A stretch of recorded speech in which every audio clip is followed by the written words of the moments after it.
रहा इन दिनों बीएसपी में मैं देख रहा हूं कि कई तरह से प्रस्ताव आ रहे हैं राजनीतिक रूप से।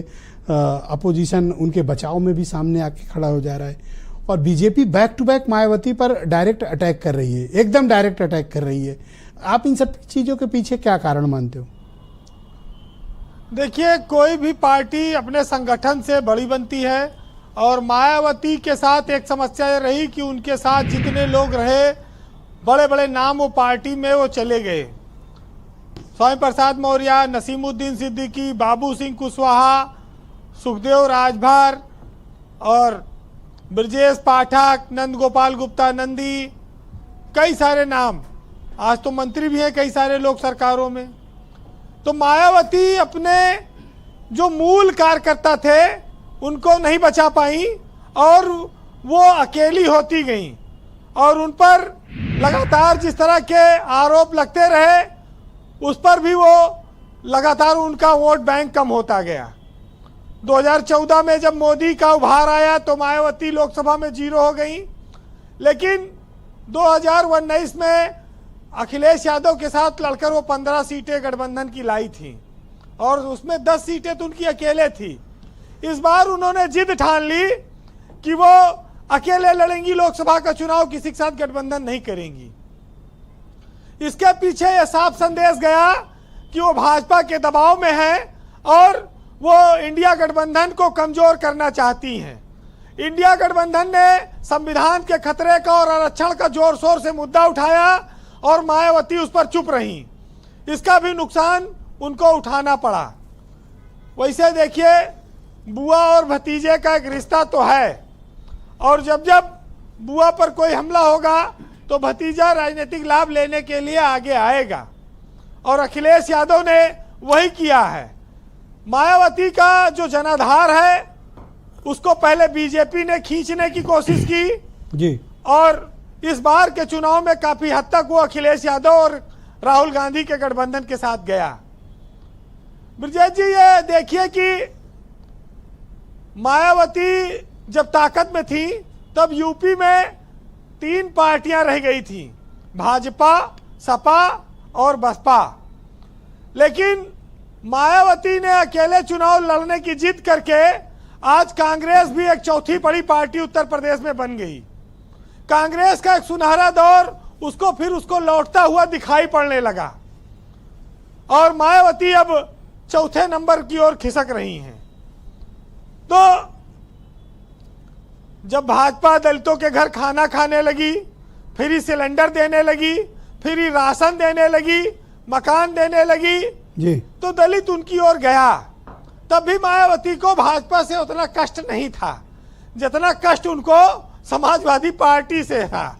और ये बातें देखिए लोगों के मन में चली गई कि अगर मायावती को वोट देंगे तो भाजपा को लाभ हो जाएगा और 2024 के चुनाव में इसीलिए बहुत बड़ा दलित समाज इंडिया गठबंधन के साथ चला गया, अखिलेश यादव के साथ चला गया।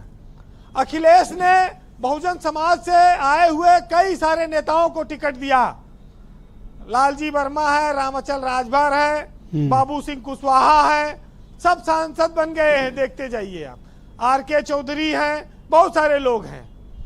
तो ये चीजें भी तो लोगों को देखनी होगी कि जो दलित आइकान के तौर पर इस उत्तर प्रदेश में कभी मायावती का परचम लहराता था, आयरन लेडी कही गई, फिर उनको नोटों की माला पहना दी गई, फिर उनको स्मारक घोटाले में वो फंसाया गया, उनके तमाम सारे लोग सब फंसते गए, चले गए। तो ये जो भ्रष्टाचार के उनकी सरकार पे आरोप लगे, सड़कें जो है पानी से धोई जाने लगी, जिस शहर में जाए बैरिकेटिंग होने लगी, ये सब लोगों को नाराजगी पैदा करता रहा और मायावती इस बात को शायद भांप नहीं पाई। मीडिया से उनकी हमेशा एक स्वाभाविक दूरी रही और उसका खामियाजा भी उनको भोगना पड़ा है। मुलायम और काशीराम ने मिलकर यह दिखा दिया था कि वो उत्तर प्रदेश में एक बहुत बड़ी ताकत बन सकते हैं। अच्छा, रिसेंटली जो बीजेपी ने अटैक शुरू किया मायावती पे, ऐसा राजेंद्र गौतम जी का मानना है कि ये बहुत ही वेल प्लान्ड पॉलिटिकल अटैक है बीजेपी का, क्योंकि वो अपने ऊपर से बीएसपी का टैग हटाना चाहते हैं। देखिए, बीजेपी ने लोकसभा चुनाव में यह महसूस कर लिया कि मायावती अकेले प्रत्याशी लड़ाकर भी उनको कोई फायदा नहीं पहुंचा पाई, या आप ये कह सकते हैं कि मायावती लड़ी लेकिन भाजपा को कोई फायदा नहीं हुआ। भाजपा इस उम्मीद में थी कि मायावती अगर जहां जहां तगड़ा लड़ जाएंगी वहां उनकी सीटें अच्छी निकल आएंगी, लेकिन चंद्रशेखर आजाद ने पश्चिमी उत्तर प्रदेश में मायावती को एक बहुत बड़ा नुकसान पहुंचाया है और वो एक दलित समाज में एक बड़ा विकल्प बनकर उभरे हैं।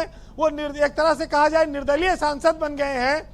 तो एक वो आंधी का संकेत है, आने वाले वक्त के लिए वो एक बहुत बड़े नेता दलित समाज से बनकर उभर सकते हैं। इसको लोगों को समझना होगा। और मायावती भाई अपनी पार्टी की राजनीति करती हैं, भाजपा को फायदा पहुंचे या नुकसान पहुंचे ये उनकी अपनी सोच समझ हो सकती है, लेकिन संविधान पर उनकी चुप्पी ने उनको बहुत नुकसान किया है।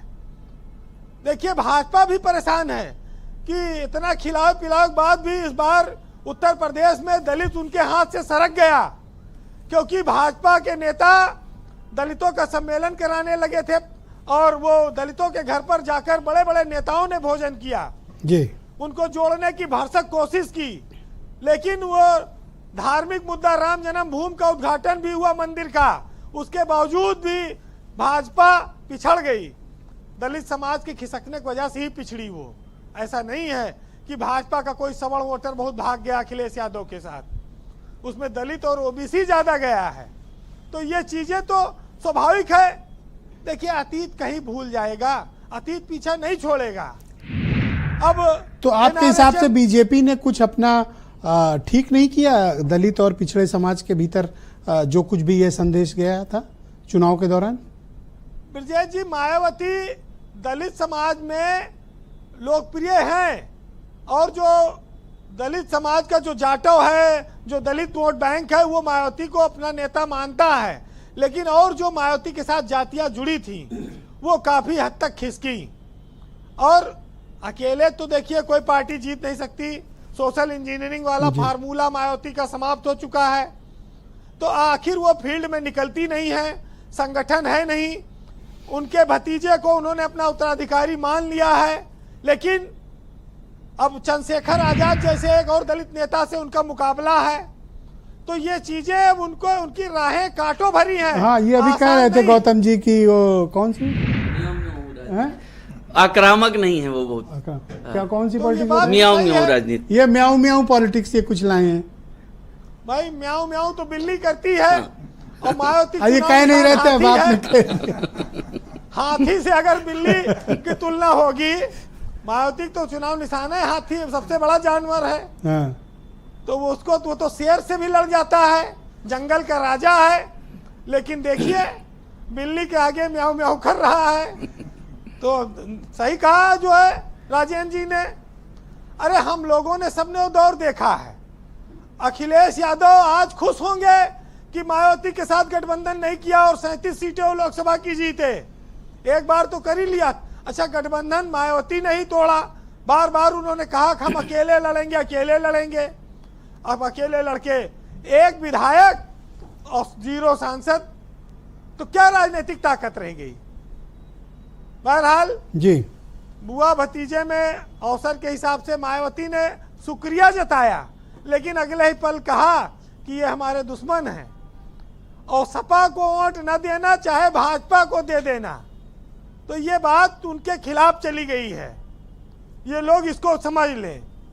बहरहाल मंजर भोपाली का एक शेर है कि जुदाई हो के मिलन हो, हर अदा हमारी है और तुम्हारा शहर है लेकिन फिजा हमारी है।